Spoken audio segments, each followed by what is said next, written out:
Olá, sejam bem-vindos a essa aula. Essa aula é sobre o pensamento, sobre essa vida do Espírito, essa atividade que nos acompanha o tempo inteiro, a nossa mente que não para de caraminholar, às vezes com mais sofisticação, com mais qualidade, às vezes de maneira bem simplória, trivial e cotidiana. É sobre isso que vamos falar hoje. Mais uma vez, bem-vindos. Vamos lá.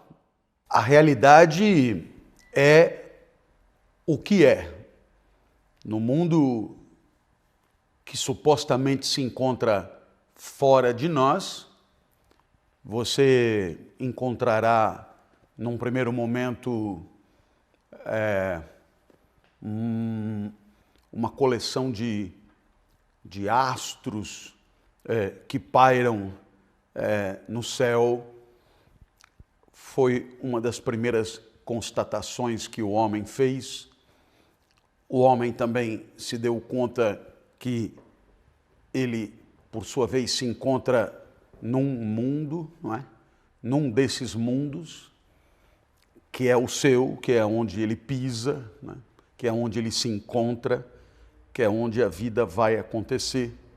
Portanto, há uma primeira grande observação a respeito do terreno de jogo, do lugar aonde a vida vai acontecer, enquanto um espaço, né, a ser investigado, descoberto, conhecido e assim por diante. Então, nós podemos então dizer que no meio desse mundo que é o nosso, nós vamos encontrar viventes, né? Viventes, em outras palavras, aqueles que, tal como nós, têm vida, não é? E uma vida marcada pela finitude, e no meio desses viventes vamos estabelecer algumas categorizações por conta de critérios que são bem nossos. E aí talvez possamos pensar na existência de vegetais, de animais e de viventes que, não sendo idênticos a cada um de nós, são como nós. E assim, essa categorização e esse estudo vai se aprofundando progressivamente. É claro que ao longo dos séculos o homem foi melhorando a sua capacidade de entender o mundo onde ele se encontra, de entender aqueles que com ele interagem e de entender-se a si mesmo, né? Conhecer-se a si mesmo. E é claro que esse conhecimento que pode ir se aprofundando e que foi se aprofundando, esse conhecimento ele vai mostrando a cada dia que passa a sofisticação, não é, da realidade que nos dispomos a estudar.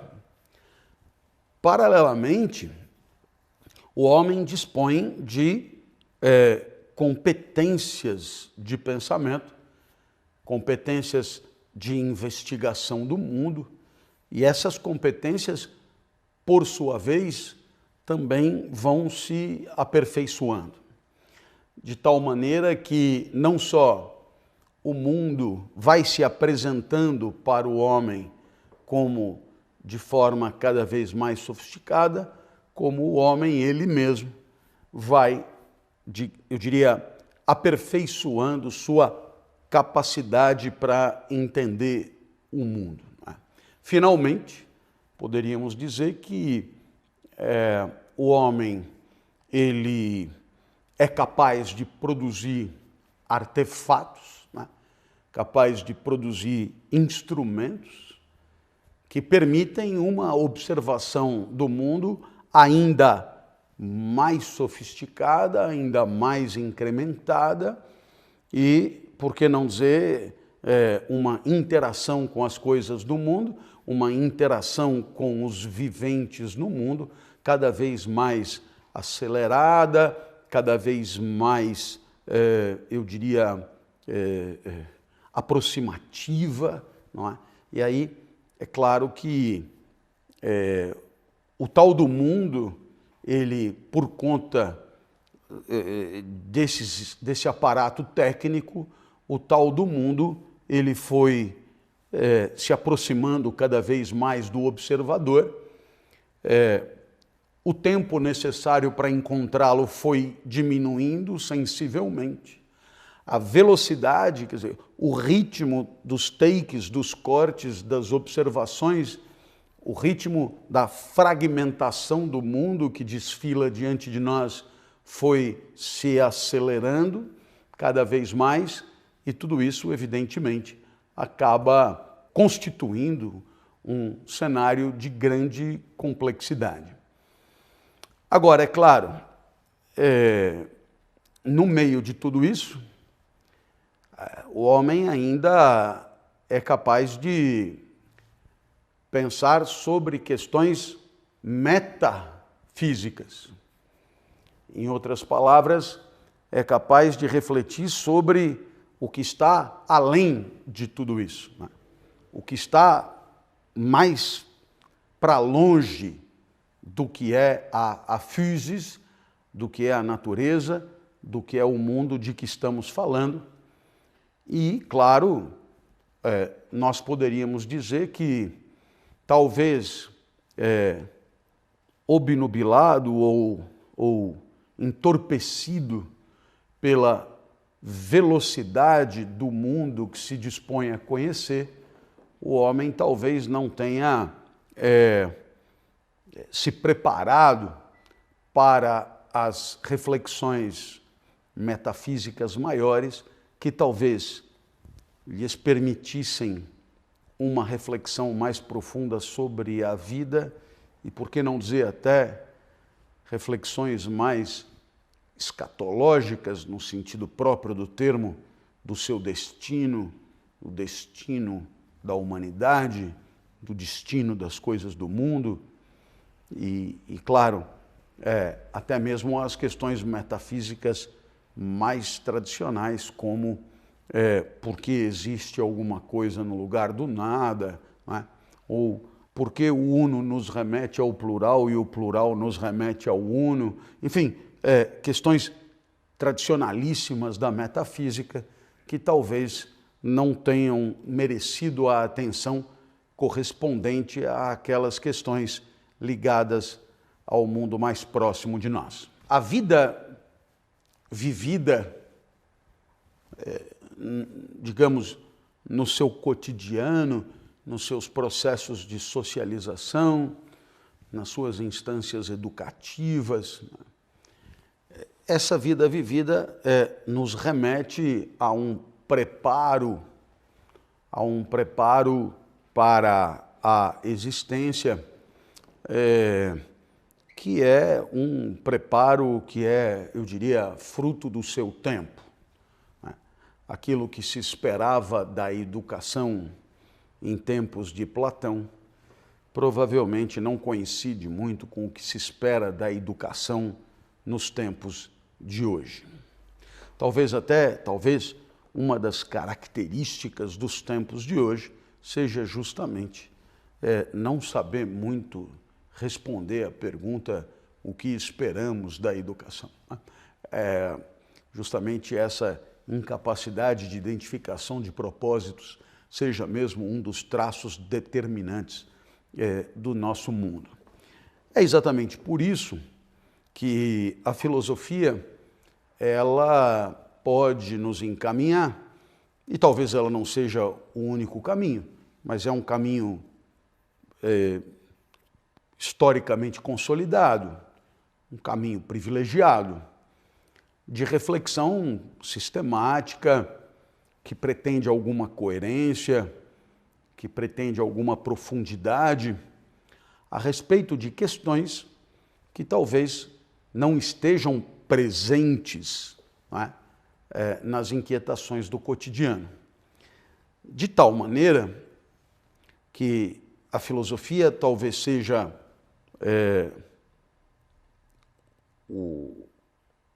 a condição, não é? De a produção de reflexão, eu diria, para além do esperado no chamado senso comum.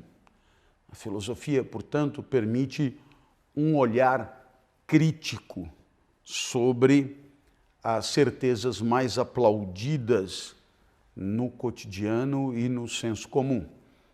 A filosofia, portanto, permite, por exemplo, no interior de um determinado espaço de produção e de circulação de discursos, uma certa competência de reflexão crítica sobre esses discursos.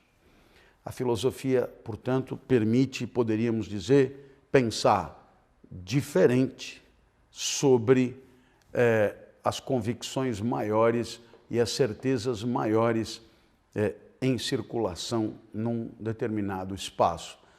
Talvez, por isso, hoje se fale tanto em pensamentos recuados, alternativos, que podem ganhar expressão como pensar fora da caixa, né? Ou seja, a capacidade de observação, né?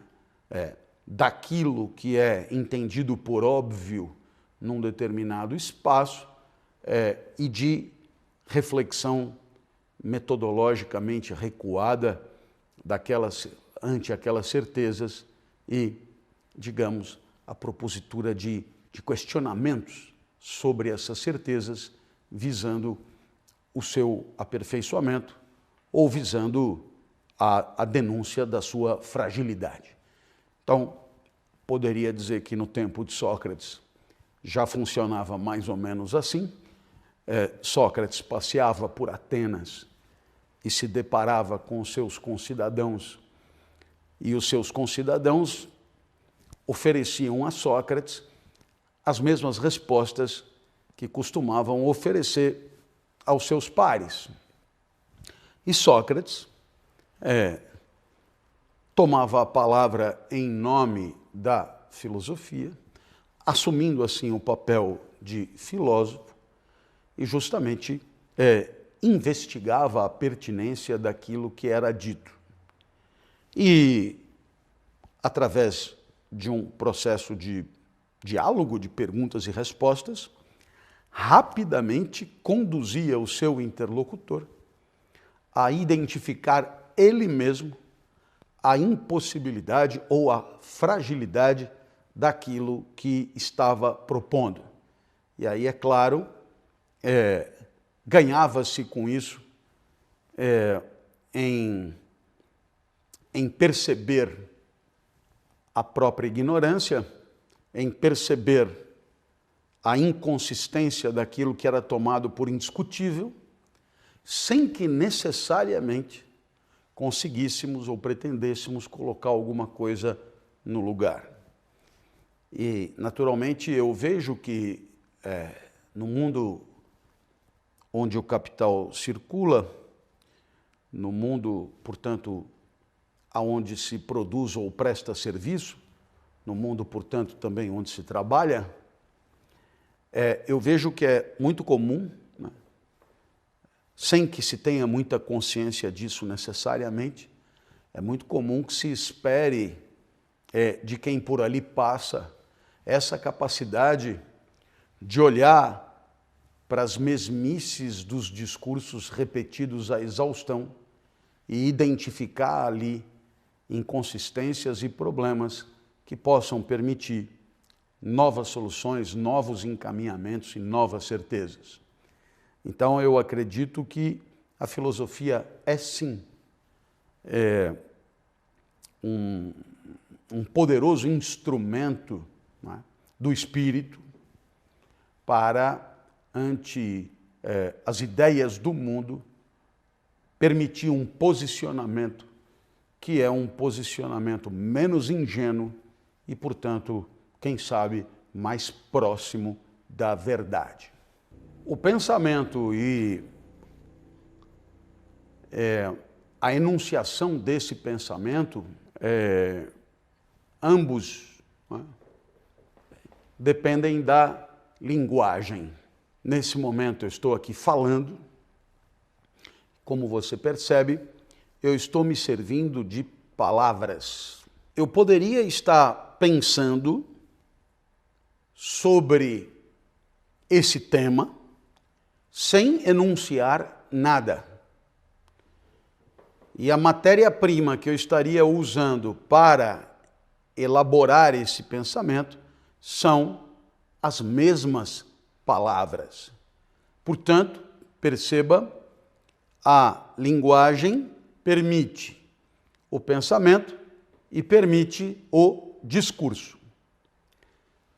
Talvez por isso os gregos utilizassem a mesma nomenclatura para pensamento e para discurso. E essa nomenclatura é a palavra logos. Logos quer dizer, então, ao mesmo tempo, aquilo que pensamos, articulamos, sem nada dizer, e aquilo que dizemos, não é? Enquanto estamos articulando. Ora, perceba então que existe um limite importantíssimo ao pensamento, que é justamente o limite da linguagem. E aqui, claro, nós podemos pensar em vários tipos de limite, digamos assim. Poderíamos pensar, num primeiro momento, em alguém que, por conta da vida que teve, por conta da educação que teve, da formação que teve, dispõe de um arsenal restrito de palavras para pensar e para se manifestar, para enunciar o seu pensamento. Então, é claro que essa limitação de linguagem, ela permitirá, digamos, ir até um certo ponto. E se houver muita restrição, essa restrição terá consequências na precisão do pensamento, na precisão daquilo que se pretende dizer. Né? Um vernáculo pobre, né? Ele é impeditivo de um pensamento que cobra mais repertório de linguagem, repertório de palavras. Eu pediria que vocês se remetessem a Vidas Secas de Graciliano Ramos e que se remetessem à personagem Fabiano.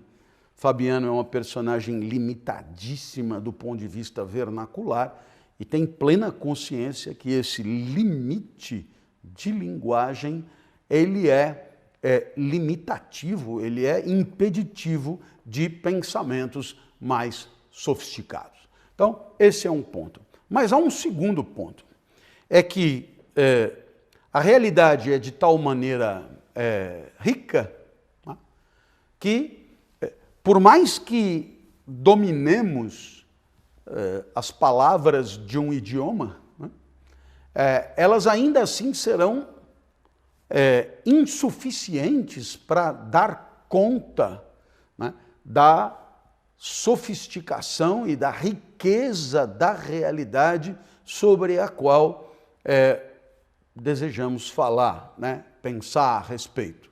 Então, naturalmente não faltam exemplos, mas se você pegar a palavra amor, né, e a palavra amor no substantivo, ela autoriza frases onde ela assume a forma verbal: eu te amo, eu te amei, eu te amarei para sempre, amo pamonha, amo jiló, né? Amo andar de velocípede, amo tomar vodka com água tônica. Bom, como você percebe, nós temos aí uma palavrinha, né, substantivo, verbo, etc., para dar conta de apreços pelo mundo de naturezas completamente diferentes. Naturalmente que o amor que você possa ter pelo seu filho, né, esse amor, ele não tem a mesma índole afetiva, ele não tem a mesma substância, ele não tem a mesma intensidade do amor que você possa ter por comer fígado com jiló no mercado municipal de BH. Né? E, no entanto, resta a você dizer que ama Maria Helena e ama o fígado com jiló, por falta de verbo. O verbo não dá conta do mundo da vida, né? O verbo não dá conta da complexidade. E isso também é problemático, porque quando vamos falar do mundo, nós nos deparamos com um mundo em trânsito, com um mundo em fluxo, com um mundo em transformação, sem que as nossas palavras acompanhem esse fluxo. Então temos que recorrer às mesmas palavras para dar conta de mundos que não param de mudar. Um exemplo trivial, você vai ao supermercado e, bom, há um risco de comprar bananas maduras demais, porque você se vê obrigado a comê-las todas de uma vez. Então você compra bananas verdes, o que é muito ruim, porque você está com vontade de comer banana, ela ainda está verde, ainda está verde, ainda está verde, mas ela já está menos verde, menos verde, menos verde. De repente ela está boa, boa, boa, o boa, boa, boa dura pouquíssimo, e depois ela já está passada, até estar deteriorada por completo ali na sua fruteira. O que você tem para dar conta disso? A palavra banana.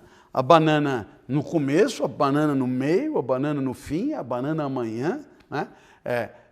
E por mais que você a transforme, será só doce de banana, né? Será bananada. E fica evidente a pobreza dos recursos da linguagem para dar conta da complexidade do mundo da vida, a complexidade das transformações do mundo, e é exatamente por isso que a gente tem na manga um instrumento que, mesmo não tendo tido uma escolaridade diferente da de Fabiano, né, nós tampouco conseguimos, com os recursos que temos, pensar o mundo de maneira mais precisa.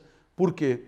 Porque quando pensamos o mundo não entra na nossa cabeça. Não é? O mundo não entra na nossa cabeça. O que entra na nossa cabeça são signos representativos, são signos que estão no lugar do mundo. Não é? Por quê? Porque funciona assim. Uma mesa não entra na sua cabeça. O que entra na sua cabeça é palavra mesa e imagem de mesa. Portanto, a sua mente, né, o espírito pensante, ele não aceita qualquer coisa. É preciso uma materialidade flexível o suficiente para que ele possa trabalhar. E aí nós temos um problema, porque nós temos que nos servir de uma materialidade semiótica que está no lugar de outra materialidade. E aí, é claro, isso que está no lugar não consegue dar conta do mundo sobre o qual nos dispomos a pensar. Não é só a linguagem que limita o pensamento. Quando pensamos e manifestamos aquilo que pensamos, integramos uma polifonia.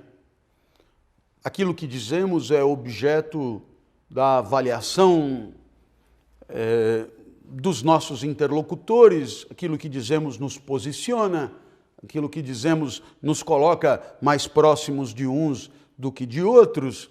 Portanto, aquilo que dizemos tem consequências sociais importantes para nós e para quem nos circunda.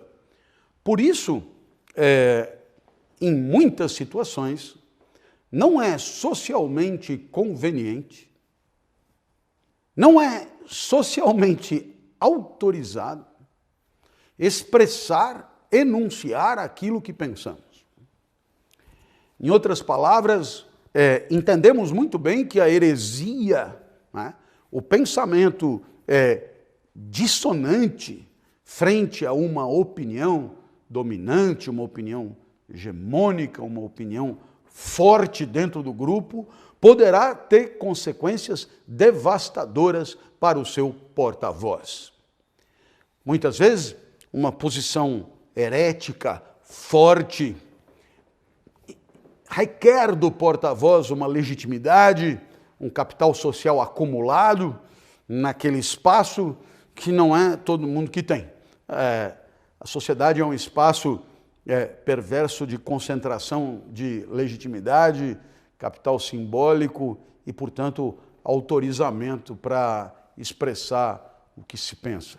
Razão pela qual a imensa maioria dos integrantes de qualquer tipo de campo social está desautorizada a abrir a boca na hora que quer, para falar o que quer, justamente porque as consequências punitivas daquela manifestação são, muitas vezes, desencorajadoras desse tipo de tomada de posição. Razão pela qual as opiniões ditas públicas, né, aquilo que circula como forte num determinado espaço, acaba sendo resultado de um poder capilarizado, um poder que se encontra dissolvido em todas as relações sociais e é, portanto, muito frequente, necessário e, por que não dizer, quase que obrigatório que toda manifestação de um pensamento requeira uma antecipação dos seus efeitos, né? Uma antecipação do quanto aquilo poderá ser adequado estrategicamente para a aproximação e a obtenção dos troféus pretendidos pelo porta-voz, ou, pelo contrário, poderá ser gerador de consequências ruins, consequências apequenadoras, consequências que excluem, né? Que cancelam, que calam, que diminuem, que apequenam, que humilham e assim por diante. Por isso, nós podemos dizer que há limitantes do pensamento que são inerentes à nossa capacidade de pensar e há limitantes do pensamento que são inerentes à nossa vida em sociedade, à nossa presença na sociedade e os limites propriamente sociais que temos para enunciar aquilo que pensamos. A construção de um pensamento, ela se dá no interior de uma vida que é uma vida vivida com os outros, em sociedade. É muito comum que, ao falar de pensamento, nós nos voltemos para a intimidade da nossa consciência e busquemos nessa intimidade os instrumentos, né, os requisitos necessários para que uma ideia vá se construindo. No entanto, sabemos muito bem que a origem do que povoa a nossa consciência, a origem, a gênese de tudo, começa de fora. É a matéria-prima semiótica, é a matéria-prima simbólica, é a matéria-prima de linguagem e seus significados, aprendida no mundo, aprendida na intersubjetividade, aprendida no diálogo, na interação, é que permitirá, passo a passo, o acúmulo de recursos que autorizarão a construção de um discurso concomitantemente a construção de uma ideia. Então, nós poderíamos dizer que o primeiro grande pré-requisito para pensar bem é interagir com gente que pensa bem. Agora, claro, quando eu digo interagir com gente que pensa bem, eu não estou me referindo só a pessoas que, no mundo contemporâneo, estão ali de carne e osso conversando conosco. Eu estou também me referindo àqueles que deixaram o seu pensamento registrado e que talvez não vivam mais. Então, nesse sentido, é também uma relação privilegiada a relação que você mantém com Hannah Arendt ao ler a vida do Espírito. A relação privilegiada que você mantém com Kant quando lê Fundamentos da Metafísica dos Costumes, ou A Crítica da Razão Pura. A relação privilegiada que você mantém com Descartes quando lê Meditações Metafísicas, né? A relação privilegiada que você mantém com Platão, né? Quando lê Mênon, Timeu, República, etc. Então, nesse sentido, eu poderia dizer que essas relações intersubjetivas, elas vencem a contemporaneidade, a imediatidade da copresença através desses registros que podem ser, eu diria, patrocinadores, não é, de um pensamento progressivamente rico. Não é? Eu te dou um exemplo. Né? Eu estudei Direito e Jornalismo, eu estudei Direito na USP, Jornalismo na Casper ao mesmo tempo. Depois eu fui para a França fazer doutorado, e nós estamos aí tudo na década de 80 ainda, né? Década de 80, naturalmente, do século 20. Né? Muito bem. Nem do 19, nem do 21, do século 20. Muito bem. E você vai dizer, caramba, né? Quer dizer, uma vida de estudos? Pois é, né? Então eu voltei para o Brasil e fui fazer outras coisas, até que eu acabei caindo numa faculdade de comunicação, em algumas, para poder dar aula e tal.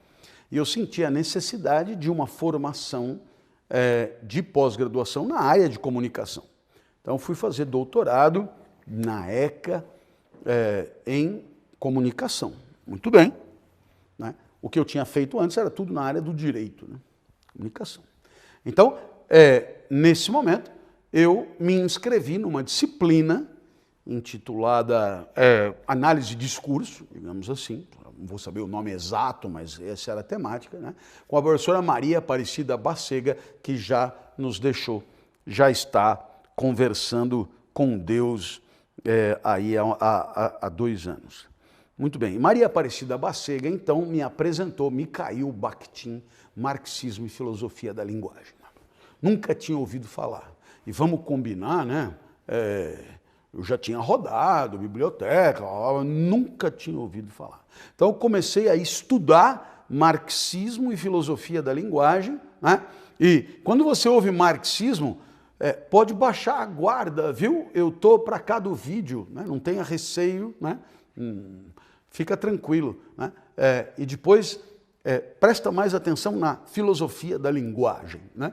Bakhtin, semioticista russo, que morreu na Sibéria, perseguido, né, pelo autoritarismo soviético. Pois muito bem. E o que foi que eu aprendi? Né?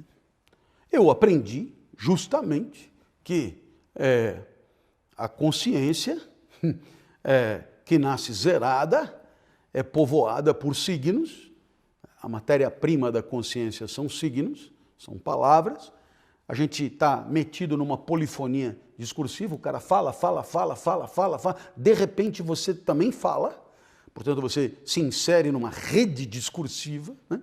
E é claro, não tem mistério, é mais ou menos como fazer omelete. A omelete que você fizer, só você faz. Da mesma maneira, o que eu estou falando aqui, essa aula aqui, só eu que dou. Mas a matéria-prima, essa já estava aí.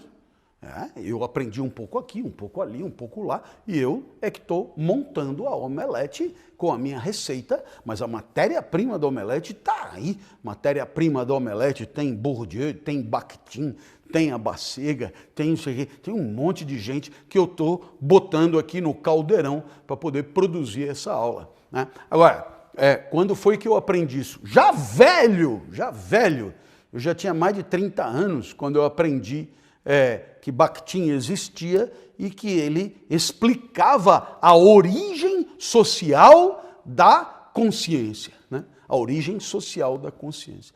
Então, quer dizer, na hora que alguém pergunta como eu faço para pensar bem, pois a resposta mais imediata é, pois meta-se a interagir com quem pensa bem e aprenda, né? Aprenda, né? Por quê? Porque não há genialidade que possa abrir mão de uma matéria-prima consistente para um bom pensamento. Ok? Então eu acho que essa ideia é absolutamente importante, porque no final das contas a gente tem a impressão que essas questões de consciência têm a ver com a nossa estrita intimidade, quando na verdade a nossa consciência é estritamente povoada pelo que nos chega do exterior, do mundo social, com as suas crenças, suas opiniões dominantes, suas ideologias, suas maneiras de pensar e assim por diante. Você poderia então me perguntar, né, como é que a gente faz para pensar assim, desse jeito aparentemente tão firme, tão consistente? Então, a primeira observação é que as condições para o pensamento, elas já estão postas um pouco desde que você nasceu. Já na maternidade, você já estava sendo bombardeado por discursos, e isso, alguns até dirão, antes da maternidade. Eu não sou um especialista, não entendo nada da vida intrauterina. Se for na vida intrauterina, pois que seja, né? Mas o fato é que você, na maternidade, já começa a estar exposto ao mundo pensante, um mundo pensante que vai cada vez mais cobrar de você uma participação nele mesmo. O que você acha disso, né? O mundo daqui a pouco já vai cobrar de você esta possibilidade de produzir você mesmo algum discurso.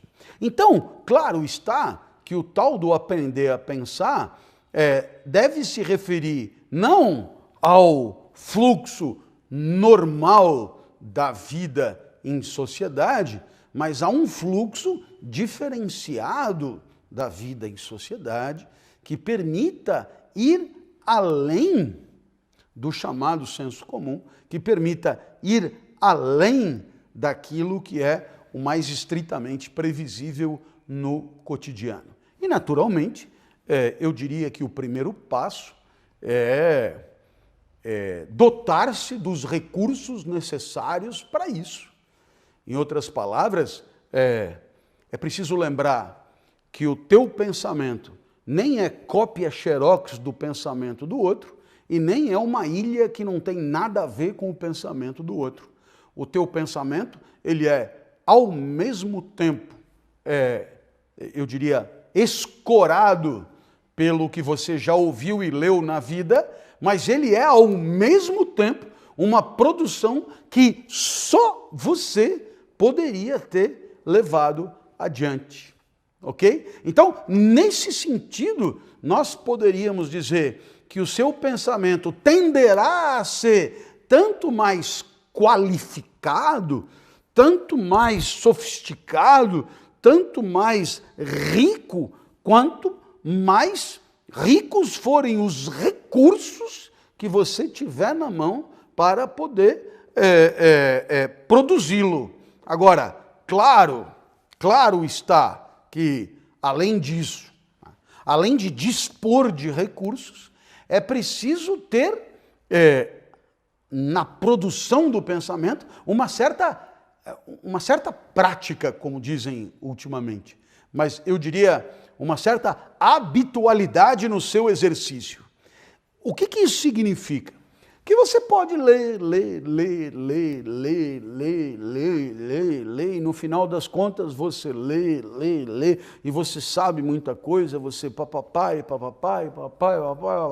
Porém, você não é habitualmente solicitado a se manifestar sobre o que você tem na manga, né? Você não é solicitado a produzir alguma coisa de novo a partir daquilo que você dispõe como referencial. Então, esse não hábito, né, essa raridade de produção de pensamento pode representar uma imensa dificuldade. Poderíamos dizer, então, que esse aprender a pensar cobra de nós recursos, mas, ao mesmo tempo, uma certa recorrência na produção de pensamento, estar acostumado a produzir pensamento, e estar acostumado a produzir pensamento pressupõe momentos como esse, em que você é perguntado, em que você é solicitado a refletir e a enunciar alguma coisa para a qual você não estava necessariamente preparado, no sentido de ter uma resposta memorizada para dar. Então, podemos dar um exemplo. Eu fui lá no Provocações, programa Provocações, que hoje é apresentado pelo Marcelo Taz. Eu tive com o Marcelo Taz na pandemia no Provocações, mas eu estive num dos últimos programas do Abu Janra desse mesmo Provocações.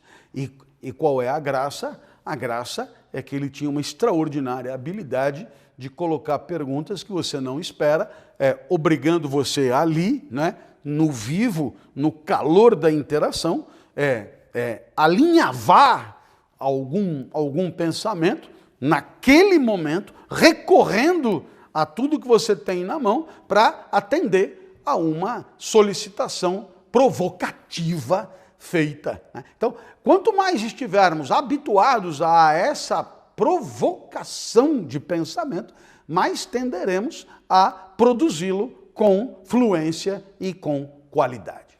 Por isso é extremamente importante, porque no mundo da vida as situações serão cada vez mais aceleradamente inéditas e o mundo será cada vez mais um Abu Janra na sua vida, provocando, estimulando e cobrando de você soluções de pensamento que você até ontem não precisou de jeito nenhum engendrar. Bem, foram essas as reflexões que a gente costurou para falar do pensamento, dos seus limites, das suas dificuldades, das suas habitualidades, e é claro, esse é o tipo do assunto que poderia nos levar a horas e horas de reflexão, de dúvida, né, e de inconsistências. Por isso, a gente marca algum novo encontro para continuar esse papo. Valeu!